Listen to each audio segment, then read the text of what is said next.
আবার কথা কয় এই ঘূর্ণিঝড় রিমালে আমাদের এই ফেরিঘাটটা ধ্বংস হয়ে গেছে।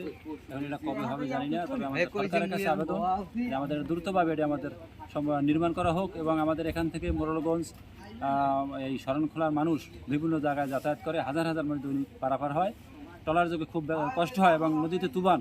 আমরা দ্রুতভাবে সরকারের কাছে আবেদন জানাই যে আমাদের তাড়াতাড়ি করে এটা নির্মাণ করা হোক।